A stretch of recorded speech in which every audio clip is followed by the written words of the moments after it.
In this episode, a young teacher who is out jogging comes face to face with a large, lone wolf. The harrowing true story of a young college student who was stealthily followed by and mauled to death by a pack of wolves, and much more. Hit that like button and subscribe right now. Welcome to Final Affliction.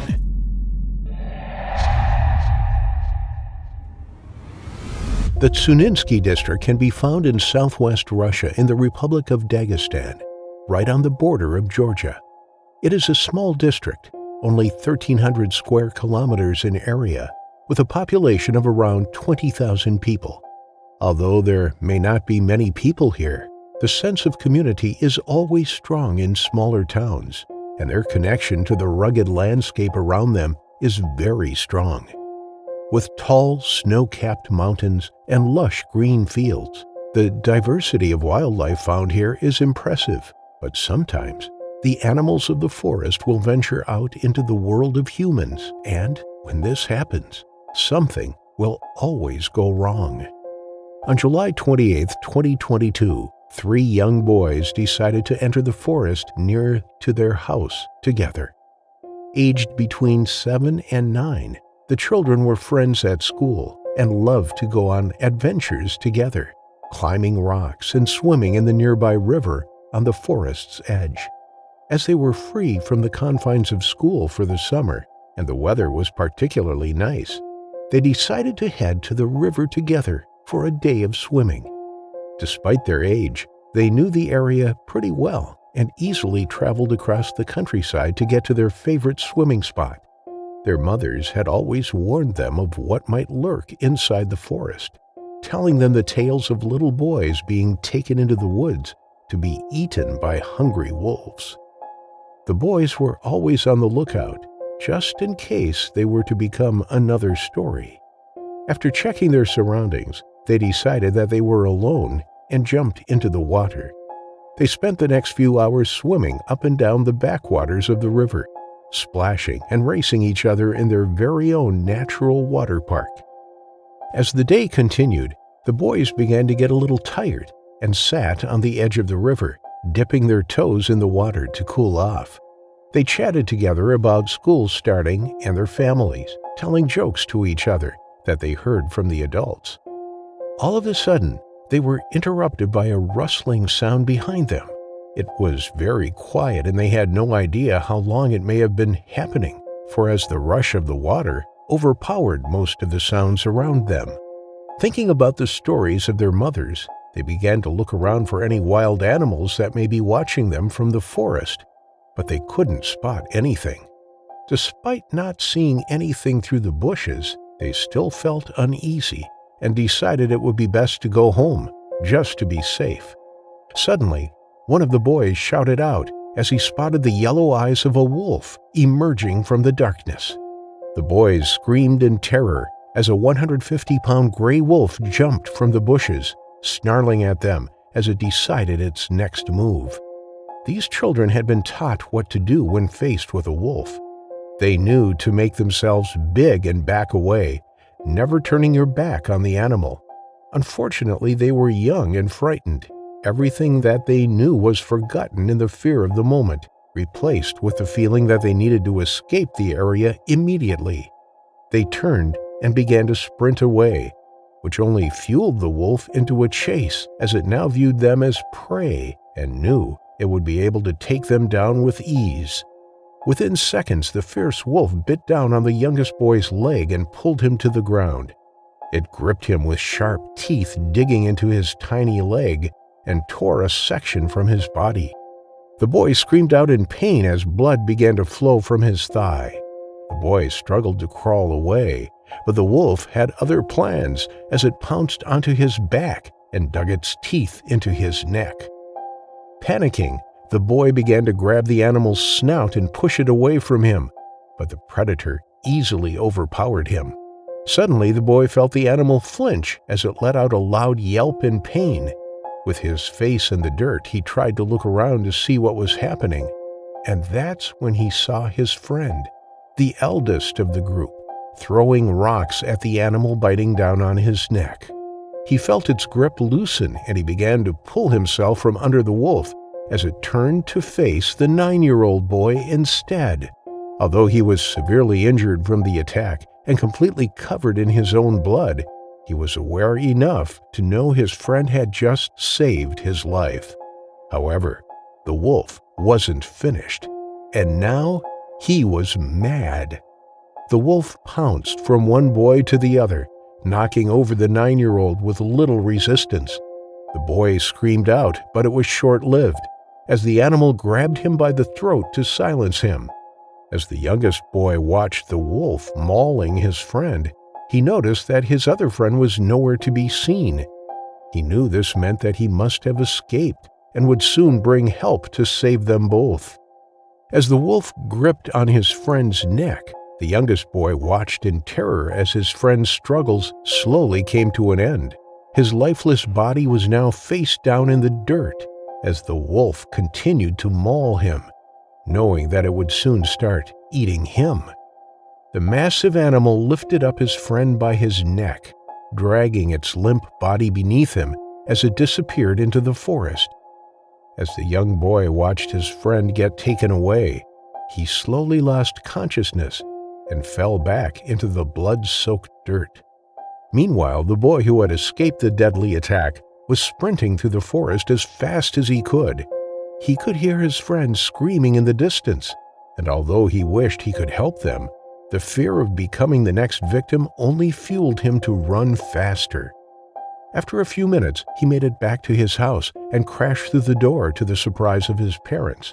He quickly explained what he had seen and how his friends were in grave danger as they listened in dismay. They immediately phoned for the emergency services, and soon police and paramedics were dispatched to the wooded area. As they arrived, the woods were quiet, and they were initially unable to find the exact location of the attack. After hours of combing through the forest, they finally made the horrifying discovery. The youngest boy was face down, unconscious, with a large gaping hole in the side of his neck, which was slowly oozing blood into the ground around him. He was very pale and his breathing was shaking. They knew they didn't have long to save this boy. As they removed the boy from the scene, they realized there was no sign of the 9-year-old and knew that they needed to widen their search if they had any chance of finding him. The men ventured further into the forest, spreading out along all the edges. Locals from the town joined in on the search after hearing of the attack, and eventually the entire town came together to find the lost child. It took some time before they finally came across the boy on the far edge of the forest. He had been dragged for many miles, and his tiny body was destroyed, ripped apart by the animal, who consumed him as a meal. They couldn't see any sign of the wolf nearby, but needed to find him fast. They feared that after tasting human flesh, the wolf would begin looking for more. The last thing they wanted was for more children to be attacked and eaten by this ferocious predator. They gathered the remains of the oldest boy and delivered him to his grieving parents, distraught that they had just lost their only son in such a vicious attack. While the family and town were grieving the death of the boy, the youngest boy from the attack was transferred to a local hospital attempting to save his life. Initially, he was in a small hospital, but it was determined that his injuries required a more modern treatment plan and was transferred to Mahachkala, the capital of the region. It was there he was saved. His wounds were cleaned and repaired, stabilizing his condition. He was in intensive care for months, and after numerous operations, he was finally able to return home to his grateful parents. Thankfully, the boy survived, but he will never be able to forget the day he saw his friend getting brutally mauled in front of his eyes, struggling to resist as he met his unfortunate final affliction. 24-year-old Patricia Wyman thought she had landed her dream job. She had applied to work at Halliburton Forest and Nature Reserve in Ontario, Canada. The position was for a caretaker of the North American gray wolves. When she was accepted and welcomed onto the team, she was delighted. She had always been fascinated with the species, and working with them was going to be exhilarating. Halliburton Forest covers 100,000 acres and comprises millions of trees and more than 100 lakes. It offers members of the public ecotourism experiences in an incredible piece of Canada's wilderness. It is a sustainably managed forest which includes a research facility and education center. With the aim to educate people about wolves, they built a wolf center and introduced their first wolf pack in 1993. They have always tried to keep the wolves as wild as possible, allowing them to exhibit semi-natural behavior. There is no human interaction with the wolves, and visitors can only view them through the one-way glass. The only time they see human beings is at feeding time. Patricia had recently completed her undergraduate degree in wildlife biology in the University of Guelph in Ontario. When she arrived for her induction, her supervisor warned her of the dangers of working with wolves. They had been in captivity for their entire lives, but they were not socialized with humans. That's the way the reserve wanted it to be. The wolves were free to roam their 15-acre enclosure. When the caretaker took them their food, the wolves would hide away. They were timid and shy, just like wolves are in the wild. They kept their distance from humans and had never given the staff any reason to be overly concerned. Patricia was introduced to her work routine, which included educating the public, giving talks, and caring for the wolf pack. She was taken into the wolf enclosure and shown where to feed them. The following day, she was tasked with feeding them alone. As Patricia unlocked the gate and stepped inside, she felt an uneasy feeling wash over her. She looked around but couldn't see any of the wolves. She walked purposefully to spot where she dumped the food. She set it down, but when she turned to leave, she noticed the alpha male watching her. The way he was standing sent alarm bells ringing. The hairs on the back of Patricia's neck stood on end. He wasn't timid like the rest of them. He was eyeing up this new member of staff. He was sizing her up. His manner was odd, and something about him unsettled Patricia. When she returned home that evening, she recalled her day's events to her fiancé. She was excited about her new role, but also mentioned her apprehension when it came to the alpha male in the pack. Although Patricia had clearly been unsettled by this particular wolf, she didn't share her concerns with her supervisor. Being new, perhaps she didn't want to cause a fuss. Maybe she was wrong about him anyway. The staff at the center had never raised any concern about him before, but Patricia's instincts were right.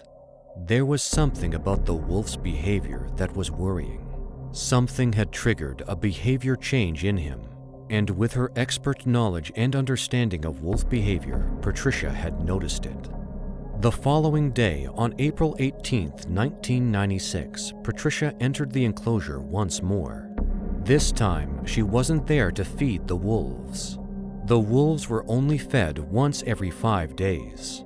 In fact, no one knows why Patricia went into the enclosure on her own that day, and no one knows exactly what happened next, but Chief Investigator Eric Klinghammer came to the following conclusion.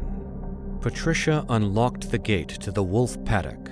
The metal framework clanged behind her, alerting the wolves to her presence. For some reason, she wanted to see them in their enclosure, but they weren't close enough to the fence. The paddock was littered with fallen trees. They lay scattered across the grass. Patricia stepped over them as she searched for the wolf pack. She had only walked through the enclosure a little distance before she came across them, 5 large adults lying down in the grass. They were already looking in Patricia's direction. They had already heard her. They had already smelt her. When they saw Patricia approach, they stood up and pricked their ears. Patricia stood still. She didn't know whether to stand and face them or retreat slowly. She had been told that they normally flee when they see a person in their territory. They were normally hesitant, but not today. As Patricia stood there, frozen to the spot, the wolves walked forwards. They started to surround her, circling her. Patricia was trapped. She must have felt fear.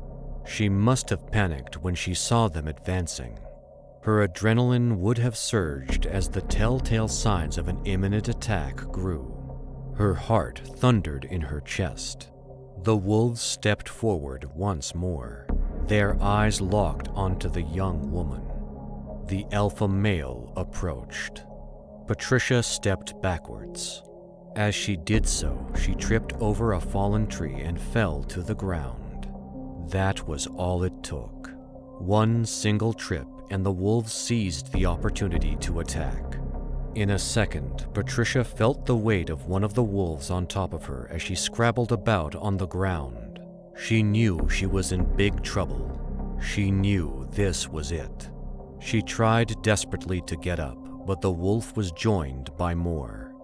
In a frenzied attack, the pack bit her all over, clamping their jaws around her legs and arms. Pulling her limbs in all directions, she felt the tearing of skin and muscle. She put up a brave fight, trying to lash out and fight them off. But there were too many of them, each weighing up to 175 pounds or 80 kilograms. They were strong and powerful. Their sharp teeth and jaws, designed to subdue and kill their prey, can crush bone. Patricia felt herself grow weaker. As she lay there, she tried to cover her neck and head. She had no more fight left in her. She was bleeding heavily. Patricia died that day. It was only her 4th day in her dream job. Her years of study had built up to a job like this, and it ended so brutally and tragically. To their shock and horror, 2 employees of the reserve found Patricia's body that afternoon. They immediately phoned the Ontario Provincial Police, who rushed over. 2 officers drew their weapons and entered the enclosure. As they made their way over to Patricia's body, they saw the wolves standing guard. But they hadn't eaten her. A few bites had been taken from her extremities, but her torso was largely untouched. The savage attack had ripped the clothes from her, and multiple bite marks suggested at least 5 wolves had piled in on the attack. Maybe more. As the officers stepped closer, one wolf lowered its head, fixed its eyes on them, and let out a deep, menacing growl. This behavior was a sign that it was protecting its kill. The officers then noticed another wolf step forward, and then another. Gradually, the 2 policemen were being circled by wolves. They were surrounded, just as the wolves had done with Patricia. Outnumbered and not sure of the wolves' intentions, the officers fired a couple of warning shots in the air. The loud bangs shocked the wolves and sent them running. The 2 officers fled the enclosure and called for backup. When more officers arrived at the center, 6 entered the paddock to retrieve Patricia's body. They did so without further incident. The investigator, Eric Klinghammer, suggested that the reason the wolves had not eaten Patricia was because they tend to avoid unfamiliar food. His conclusions of what happened on that fateful day came from over 25 years of experience studying and working with wolves. He also had extensive knowledge of wolf behavior and attacks on humans by both wild and captive canines. It was tragic that such a young and enthusiastic woman lost her life doing what she loved. We will never know why she entered the wolf enclosure that day. Maybe she innocently wanted to observe their behavior close up, but where there are predators, there are always dangers, and this time it led to her unfortunate final affliction. Candace Berner was a 32-year-old special education teacher, originally from Pennsylvania. She was hired by the Lake and Peninsula School Bureau to teach at Perryville, Alaska. In March 2010, she was assigned to teach in the remote settlement of Chignik Lake, This community is situated just over 470 miles southwest of Anchorage on the Alaskan Peninsula. The wilderness that surrounds the community of 74 people is home to foxes, wolverines, brown bears, and wolves. On the 8th of March 2010, Candace flew in to Chignik Lake. She spent the day teaching the 17 students at the school there. At the end of the day, she told her colleagues that she was going to head out for a run along the only track leading out of the settlement. She faxed her timesheet through to the district office at 5:10 and left the school. She changed into her running gear and headed out. The temperature was about 20 degrees Fahrenheit, or -6 Celsius. There were 2 hours of daylight left, but in less than an hour, Candace was dead. The following story is put together from the evidence presented by wildlife officers, Alaskan state troopers, and eyewitnesses. As she ran along the track, the snow crunched under her feet. She left footprints in the snow. The direction of these footprints would later provide valuable evidence in understanding the events around her death. The track winded its way towards the open tundra. On either side there were trees and shrubs, and hidden amongst these, there was a predator. Less than 2 miles into her run, Candace suddenly stopped in her tracks. Around a corner, she spotted a lone wolf standing in the middle of the road. Candace froze.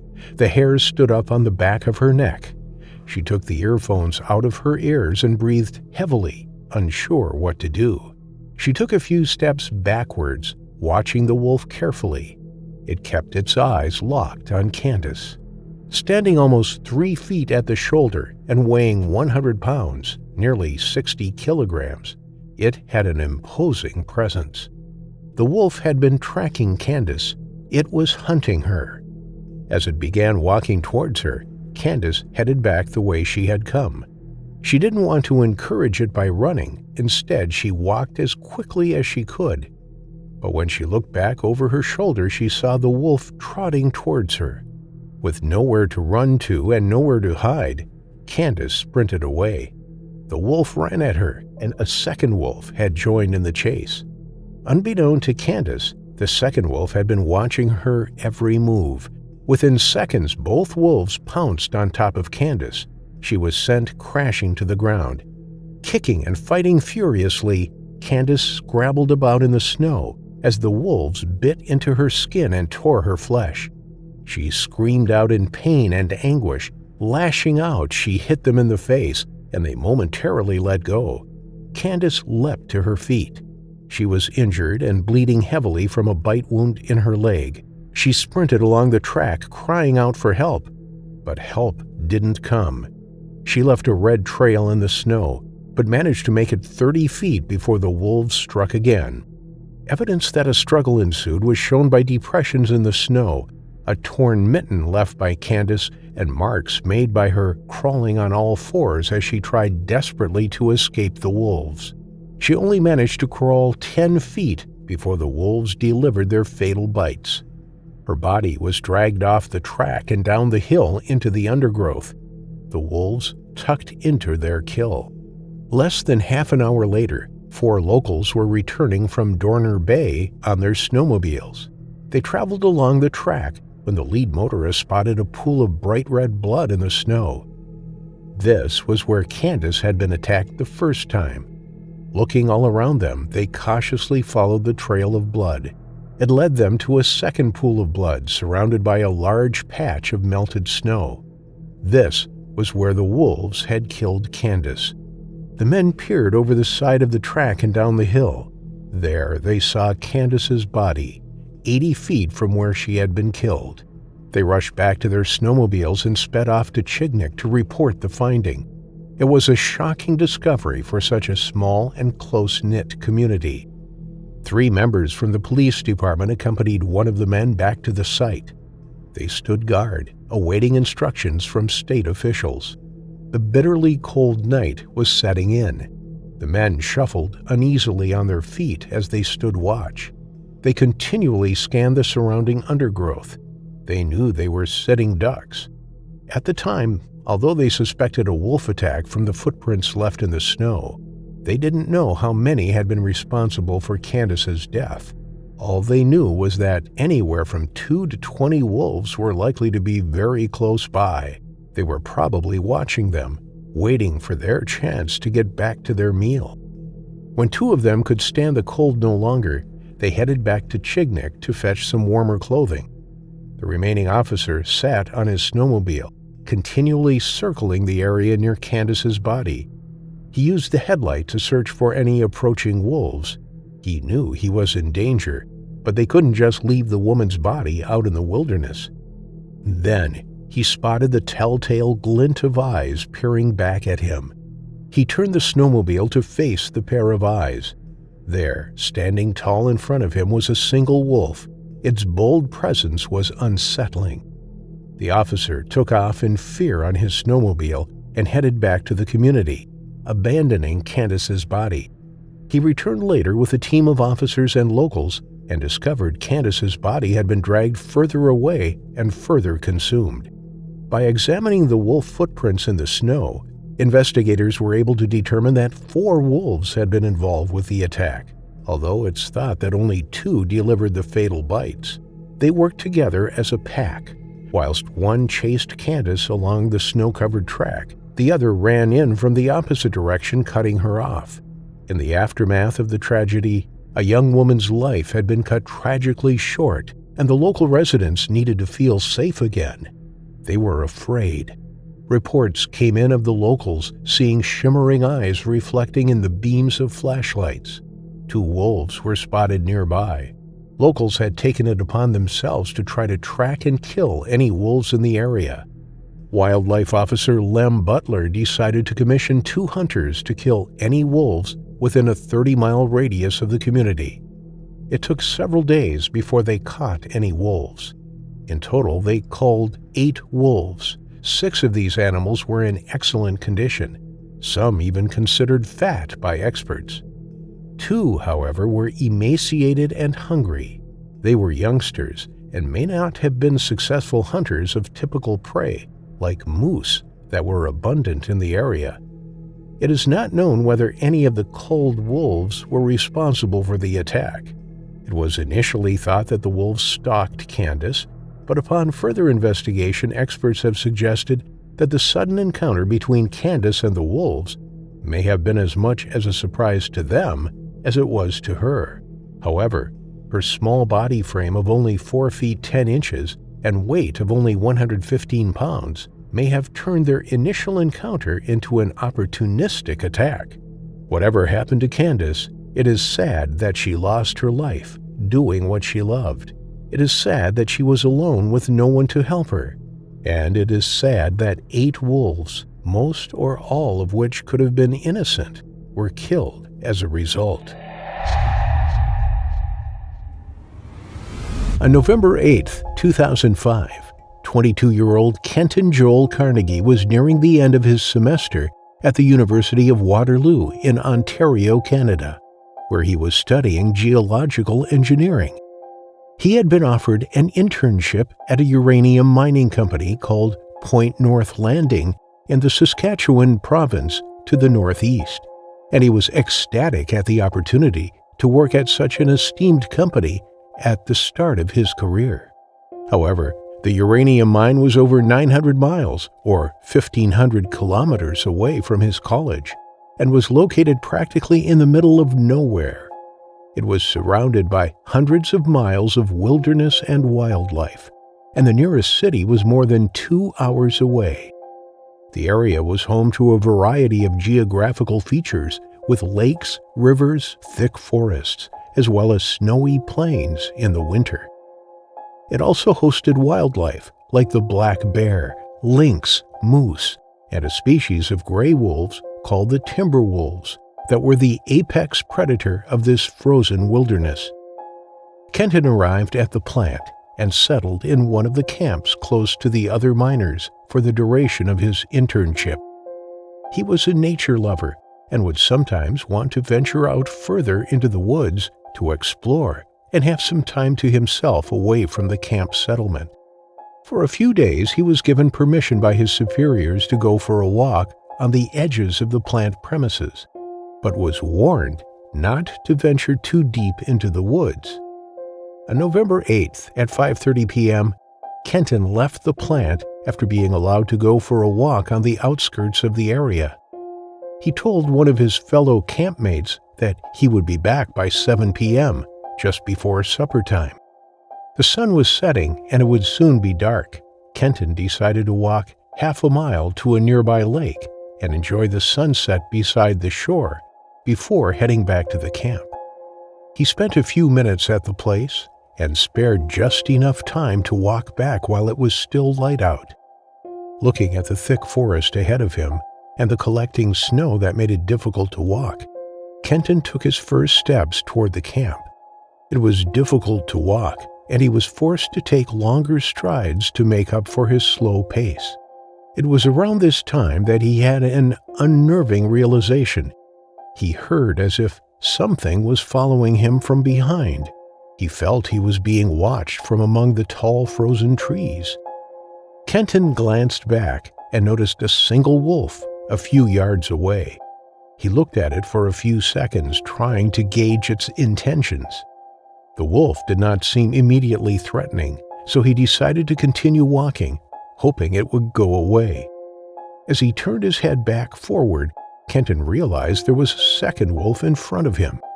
He now felt trapped and was not as calm as he was before. His heartbeat quickened, and he realized the sky was getting darker every minute. The wolves had encircled him in a cynical and deliberate fashion. Footsteps later indicated that Kenton was being followed from the time he had left the camp. Panic now started to set in, and combined with the urgency of time, Kenton Joel did the last thing he should have done in his circumstance. He started running. His quickened pace emboldened the two wolves to start following him. Kenton realized he was now locked in a chase against a forest predator and was not as naively optimistic of its intentions as before. Two more wolves joined the pack, running behind Kenton as he screamed in terror, still a kilometer away from safety. The adrenaline, fear, and the thick snow beneath his feet made it impossible to outrun the predators, who were fighting on their own turf and outnumbering him 4-1. One wolf finally caught onto him and drew the first blood by biting on the side of his torso. Kenton started bleeding, leaving behind a trail of bloodstains on the white snow behind him. His cries for help were heard by nobody, and he was now fighting for his very life. The wolves closed onto him and took a second bite at his thigh in an attempt to stop his attempt to escape. He finally fell to his knees, still trying to crawl out of danger. The pack started circling him in a demented fashion, striking terror into Kenton's heart in his final moments. As one of the wolves leapt at him, he started to punch and fight it off. After the entire pack jumped on him at once in the frenzy of a successful hunt, Kenton's fate was all but sealed. One of the wolves plunged its sharp teeth straight into his thigh. The other took a bite at his right hand. Kenton momentarily escaped their grip, and the footsteps later discovered show that he managed to limp ahead a few steps, trying to get to safety. But he was soon caught again. He was now breathless, and his limbs had now become numb from fear. This time, the wolves did not spare him, biting out chunks of his flesh from all over his body until he finally stopped moving and died. Back at the plant, his campmates waited for him to come back. At 7:30, after half an hour passed expecting his return, they were now concerned for his safety. A group of workers decided to go find Kenton in the forest in their pickup truck. Wolf sightings in the area were not uncommon, but when they noticed Kenton's footprints in the snow being followed by paw prints, concern now set in about a possible wolf attack. They headed back to the plant to grab a rifle before continuing their search for Kenton. Not far from the plant premises, they noticed a dark spot in the white snow path ahead. It was nighttime at this point, and they drove further toward it to get a closer look. They realized it was a pile of bloodied clothes, hosting a mangled and dismembered human body. It was now clear what had happened. The plant workers picked up a pile of bones and flesh and loaded it onto the truck. While getting back into the truck, one of the truckers reported seeing 2 sets of glowing eyes in the distance behind the trees. Wolf howls were also heard in the distance as they were driving back, confirming suspicions that the attack had been carried out by the forest wolves. The investigations following the attack revealed that the wolves had come dangerously close to the plant premises because of the incorrect food disposal method used at the site. Metal containers outside the building had been filled with food scraps, wrappers, and leftovers, inviting the attention of nearby hungry wolves. This had made their encounters with humans more frequent, eroding their fear of humans and seeing them as potential prey. The incident called for several changes to be made to how the plant processed wasted food, but the area was declared safe for operations in the limited premises of the plant after the installation of an electric fence. A drive to cull the dangerous wolves began, and their population was pushed back several miles from the plant site. Kenton Joel's parents were devastated at the news of his brutal death. There was not much left of Kenton's body to return to his family, and they were left inconsolable at the memory of their beloved son. Kenton's family, along with the administration at the University of Waterloo, set up a memorial scholarship in his honor and wished no parent would have to witness a repeat of this heart-wrenching tragedy. A vicious pack of man-eating wolves taking an innocent person to meet their final affliction.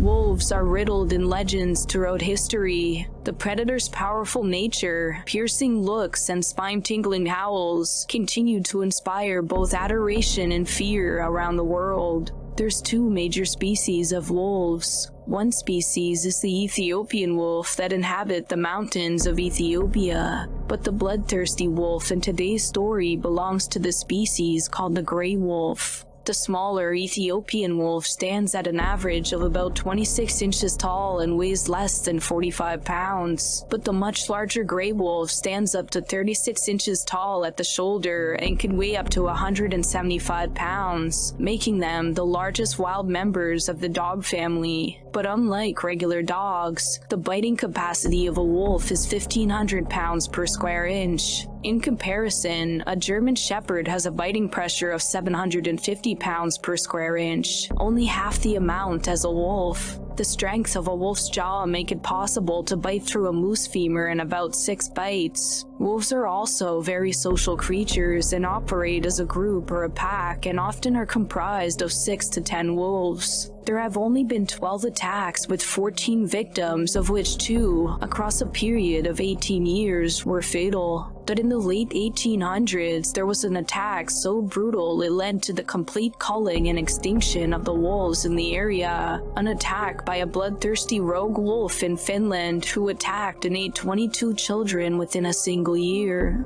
Turku is a small town in Finland that consists of flat forested plains covered by pine and fir trees. The wildlife in the area include brown bear, elk, moose, wolverine, reindeer, and wolves. The economy was based on agriculture and farming, which means most people raise their own food on family farms. In the nation of Finland between the year 1710 and 1881, there were up to 265 people killed by wolves, which is thought to be caused by human settlers drastically hunting the elk and moose, which is the wolves' primary source of food, leading them to hunt and prey outside its normal food source, attacking and eating humans. In the 1820s, Finland was beginning to experience a plague of lone wolf attacks, specifically on children. The wolves of Finland were quickly learning to hunt vulnerable humans such as children for easy food in times of scarcity.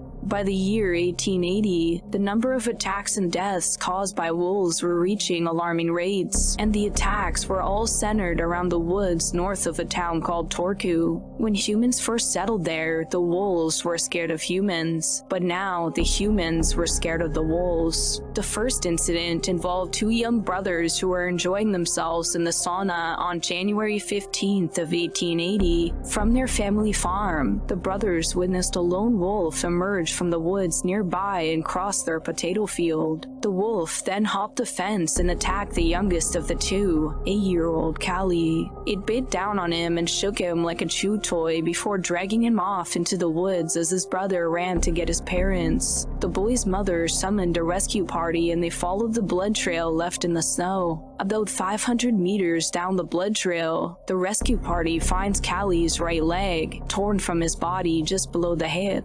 As the rescue party traveled further down the blood trail expecting to find the boy's body, instead they discovered the boy's clothes, torn and bloody, but no body was ever found. It was clear that the boy was eaten by the wolf. After this deadly attack on 8-year-old Callie, the government put out bounties for wolves and organized wolf hunts in the surrounding areas, but none of it was successful, and the wolves escaped all efforts to capture or kill them. About 3 months later, on April 23rd, 2.5-year-old Johanna Week was playing in the yard. Her mother, who was inside the house, hears her daughter start to yell out in pain. Just outside the front door where her daughter had just been playing, she finds Johanna's severed foot. Her daughter and everything else were missing from the yard. Only a blood trail near the edge of her yard were found, along with wolf tracks leading into the woods. Johanna's body was never found again, and her family held a memorial for her 2 days later.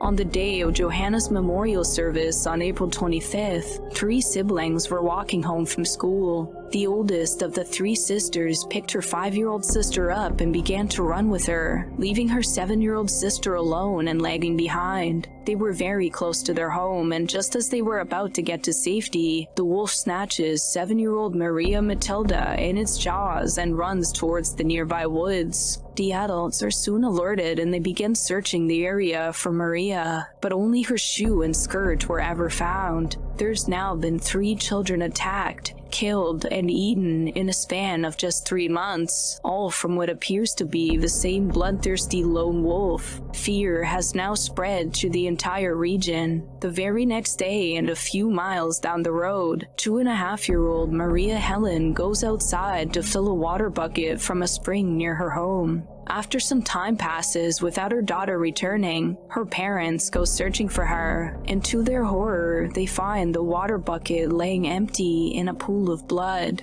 The neighbors search for the little girl, but just like the other victims, no trace of her is ever found. Residents of the area immediately suspect the rampaging lone wolf. Thankfully, for the next 3 weeks, there were no reported wolf fatalities, but on May 25th, things take a turn for the worse. The Latvala kids were playing in the front yard of their family cabin. The 3-year-old daughter, named Amanda, doesn't notice what the other kids describe as a big dog approaching. The wolf bites the little girl by the neck and shakes her until she is dead. The other children run to get their mother and tell her that a big dog took Amanda. A search party gathers, and after combing through the forest nearby, the only thing they find are the little girl's intestines near her shoes, with her feet still inside. The regional government begins calling for the complete culling and extinction of all wolves in the area, urging citizens to kill any wolf on sight and even offering bounties for every kill. This leads to 6 wolf pups being killed by hunters, but unfortunately, the murderous child-killing wolf is still on the loose.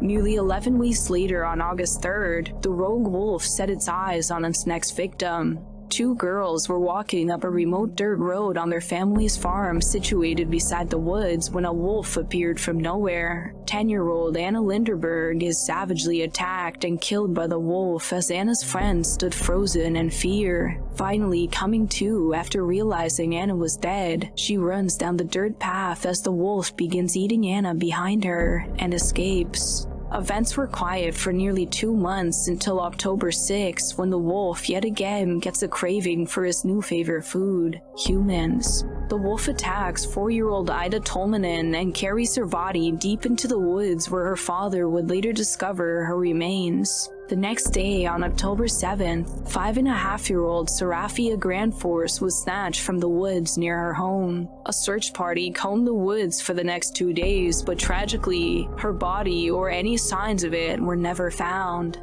At this point, the wolf has grown accustomed to the taste of human flesh. The children's inability to put up much of a fight only encourages the wolf to keep hunting them. A week later, on October 15th, 5.5-year-old Pali Grunras is playing in the forest a short distance from his house he shares with his widowed mother. After returning back to his house for dinner, a large wolf appears and begins chasing him. The boy runs towards a strip of land that crosses a lake before the wolf pounces on him, quickly overtaking him and killing him with a bite to the neck.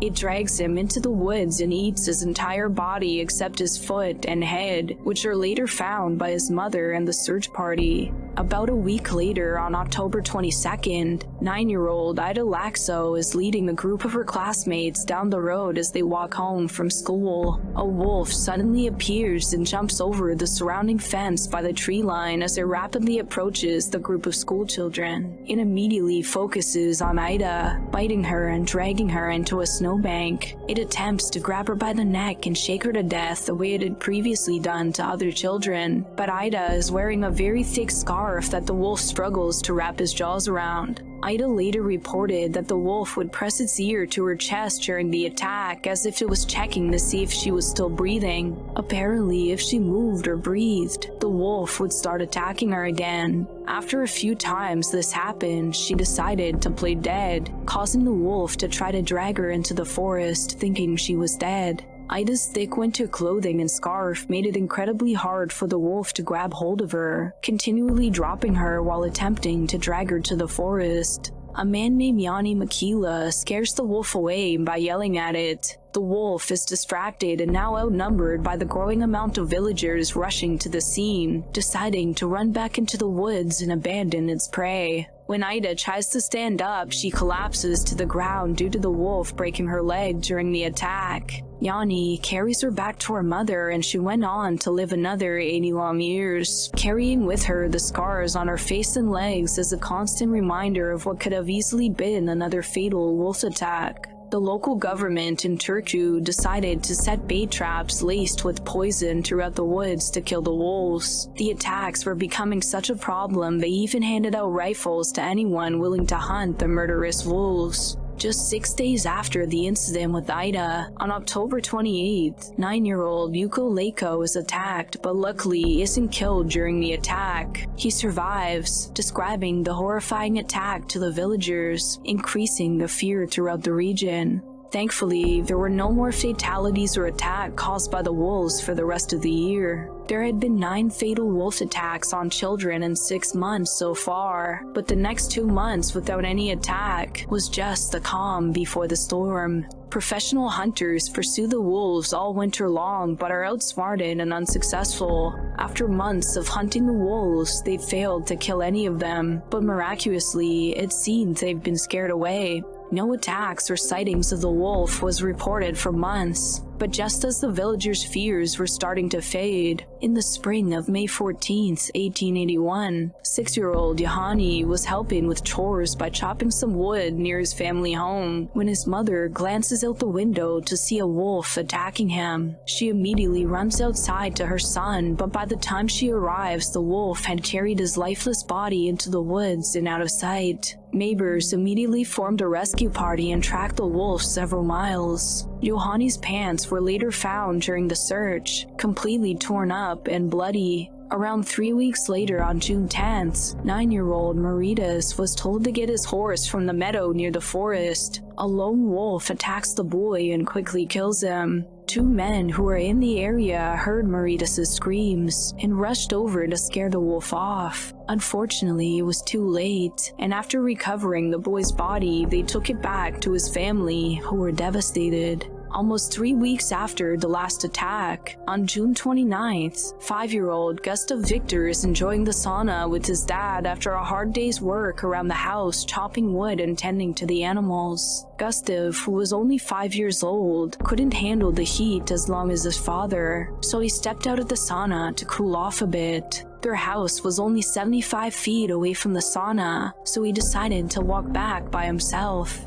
Gustav never made it the short distance back home. His body was discovered hidden in a swamp for later consumption. Due to the close concentration of the attacks, villagers believe the wolves must have pups nearby to feed. Either that or the wolves had begun to kill for the fun of it, which isn't very likely. Only a few weeks later, on July 15th, 7-year-old Johann was out in a field near his uncle's farm in the broad daylight of 6 p.m. His parents watched a wolf quickly run up on their son and attack him, then run back into the woods while gripping their son in his mouth. They quickly chased after the wolf and their son, whose screams could be heard echoing throughout the forest. Tragically, 7 hours later, they find his foot still inside of his shoe laying on the forest floor. A search party later finds the rest of his body stashed away in a nearby swamp, just like the victims before him. A little over a week later, on July 22nd, 8-year-old Gustav Hardman heads out berry picking with his little brother. Right in front of his brother, a lone wolf appears and immediately attacks and kills him. The lone wolf then drags his body away and stashes it in the swamp just like the two before him.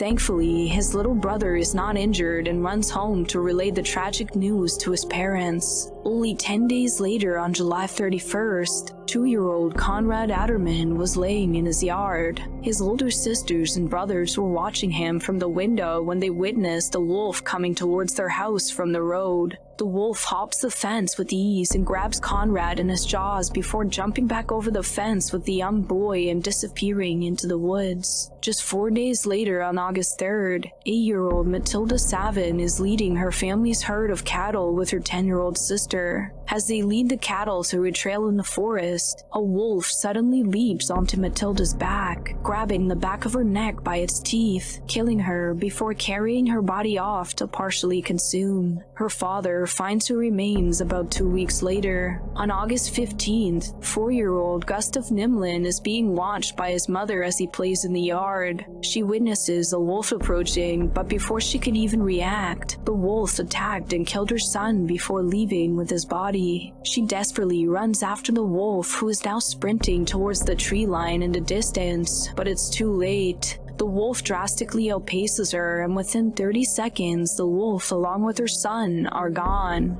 A little over a mile away, after a 2-day search, rescuers find little Gustav's body stashed by the wolf for later consumption, again beside a swamp in the woods. Almost a month later, on September 10th, 7-year-old Carl Forstrom is herding the family cattle as he sees a wolf approaching. Thinking fast, he tries to intimidate the wolf by climbing on a large rock and waving his arms and yelling as loud as he can. Without hesitation, the wolf approaches the boy and kills him. It then runs off with his body, which is later found mangled near the edge of the woods, half eaten by the wolf. Around 3 weeks later, on October 1st, 8-year-old Carl Quintella defied his parents' orders to stay in his house while they were at work. He had gotten thirsty while waiting for his parents to come home, so he decided to walk to the well for some drinking water located about 180 feet behind his house. After returning from work, his parents began calling his name after Carl was nowhere to be seen. They eventually stumble upon the horrifying sight of blood splatters around the well and later find his bloody clothes and some of his bones in the woods nearby. On October 6, government officials gathered to establish a committee to look into the wolf attacks and put an end to them forever. Nearly an entire month passes with no reported attacks, until on Halloween night, 6-year-old Christina Johansson is returning home just after sunset. Her mother watches her approach the yard and enter the gate. Christina opens the door to the house, and just as she takes one step inside, she is attacked from behind by a wolf. It knocks her to the ground and drags her back outside the house and into the woods. Her mother chased the wolf until reaching the tree line where there were 2 pups waiting there. Her mother watched in horror as they consumed much of Christina's body. Just 1 week later, on November 7, 5-year-old Carl Grunruss was playing with his friend on the family farm. A wolf suddenly appears and begins viciously attacking both of the boys.